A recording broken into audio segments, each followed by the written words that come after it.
Nah, oke anak-anak, sekarang kita lanjut lagi ya. Kita lanjut ke slide yang berikutnya.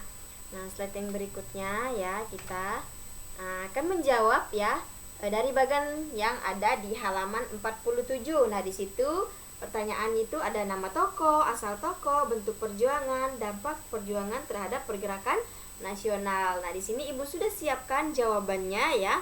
Nah, kita akan baca bersama-sama jawabannya seperti biasa. Nanti anak-anak akan memindahkan jawaban dari slide ini ya, dari yang sudah kita bahas tadi ke buku catatan ya. Nanti anak-anak buat seperti ini dulu bagannya ya. Kemudian jangan diisi di sini ya, jangan diisi di buku paketnya, tetapi kalian pindahkan ke buku catatannya ya untuk kalian belajar di rumah. Nah, oke, kita langsung saja. Di sini ada biografi dan kisah perjuangan Dr. Sutomo ya. Nah, nama tokohnya itu adalah Dr. Sutomo ya.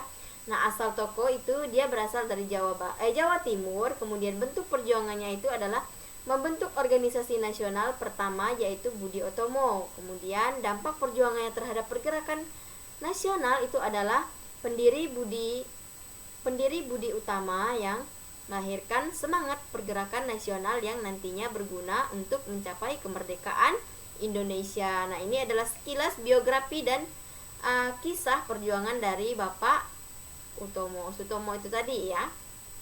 Nah, oke, sekarang kita lanjut. Nah, di sini munculnya rasa kebangsaan Indonesia berasal dari keinginan kuat rakyat Indonesia untuk merdeka dan berdaulat. Nah, sejak pada abad 19 mulai muncul benih-benih rasa kebangsaan atau nasionalisme bagi bangsa-bangsa di Asia dan Afrika, khususnya Indonesia tadi ya, atau kita sendiri ya.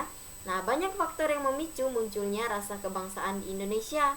Salah satunya kenangan kejayaan masa lalu. Nah, kenangan kejayaan masa lalu khususnya pada kejayaan kerajaan Majapahit dan Sriwijaya serta kebesaran kerajaan-kerajaan Islam. Nah, pada masa Majapahit, kerajaan itu mampu menguasai seluruh Nusantara ya.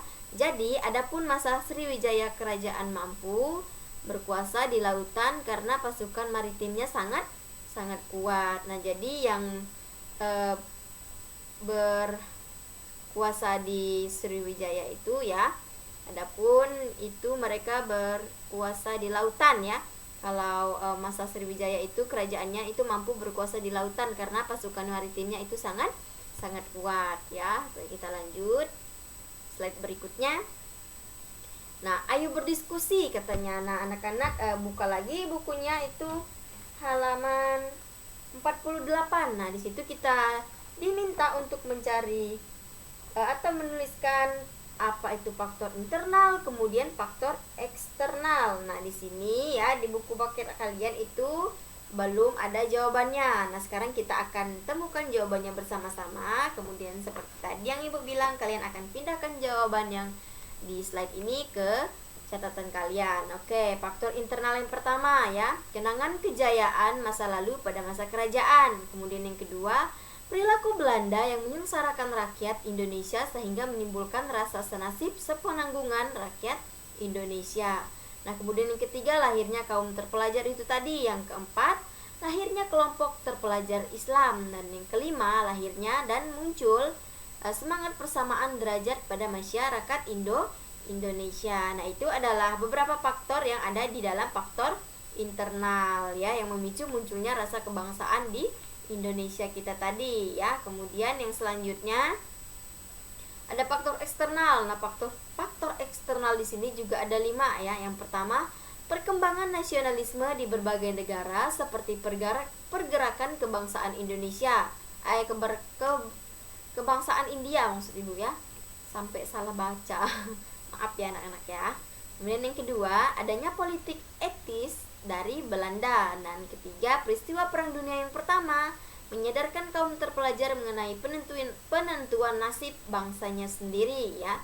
Kemudian yang keempat, munculnya dorongan untuk melawan penjajah karena perbedaan ideologi. Nah, yang terakhir itu adalah kemenangan Jepang atas Rusia. Nah, ini adalah faktor eksternal ya. Jadi faktor yang memicu munculnya rasa kebangsaan Indonesia kita tadi itu ada 2. Ada faktor internal, kemudian ada faktor eksternal. Nah, kemudian dari kedua faktor ini tadi dia memiliki poin-poin di dalamnya ya. Di faktor internal itu ada 5, kemudian di faktor eksternal juga ada 5. Nah, oke, kita lanjut lagi.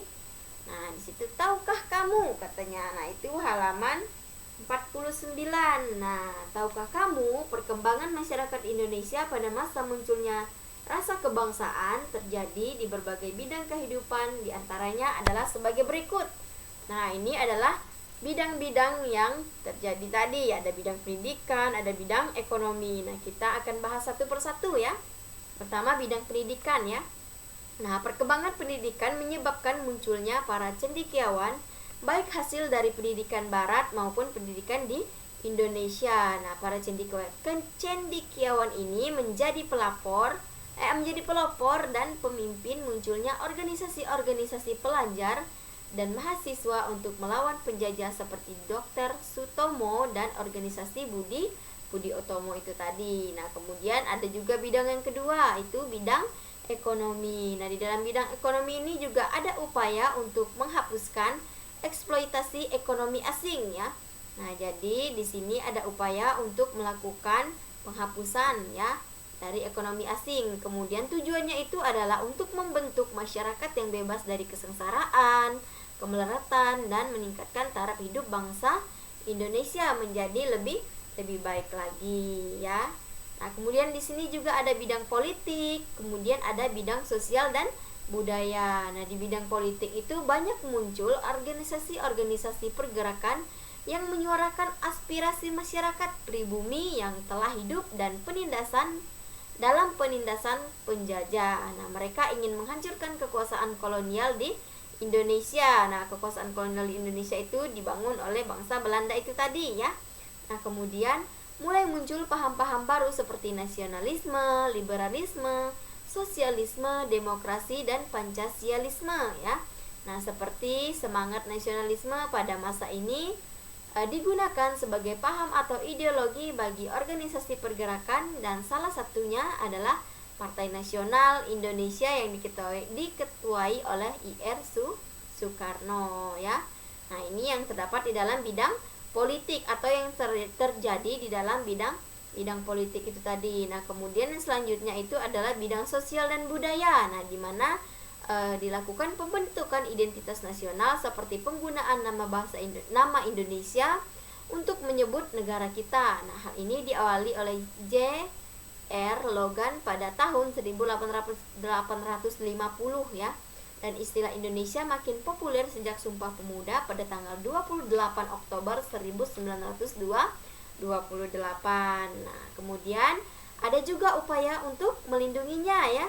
Melindungi, memperbaiki, dan mengembalikan budaya bangsa kita Indonesia tadi ya, yang hampir punah karena masuknya budaya asing sejalan dengan masuknya penjajah di Indonesia ya. Oke, kemudian di sini ada pengaruh ya.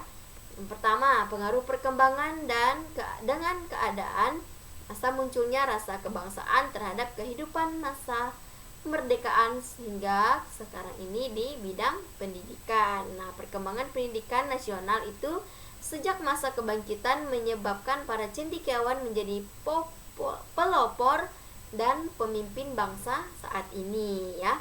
Nah, jadi pengaruh perkembangan dan keadaan masa munculnya rasa kebangsaan terhadap kehidupan masa Indonesia itu hingga sekarang itu masih di bidang ekonomi. Nah, kemudian ada juga pengaruh perkembangan dan keadaan masa munculnya rasa kebangsaan terhadap kehidupan masa kemerdekaan hingga sekarang di bidang politik. Nah, kalau tadi itu di bidang ekonomi, kemudian sekarang itu ada di bidang politik ya. Nah, di sini dikatakan bahwa banyak muncul organisasi-organisasi pergerakan dan muncul paham-paham baru seperti nasionalisme, liberalisme, sosialisme, demokrasi, dan Pancasialisme ya. Nah, ini adalah beberapa organisasi pergerakan yang muncul tadi ya. Kemudian dari paham-paham yang sudah Ibu sebutkan tadi. Kemudian di sini pengaruh perkembangan dan keadaan masa munculnya rasa kebangsaan terhadap kehidupan masa kemerdekaan hingga sekarang di bidang sosial dan budaya. Nah, di bidang sosial dan budaya ditunjukkan dengan adanya upaya untuk melindungi, memperbaiki, dan mengembalikan budaya bangsa Indonesia yang hampir punah karena masuknya budaya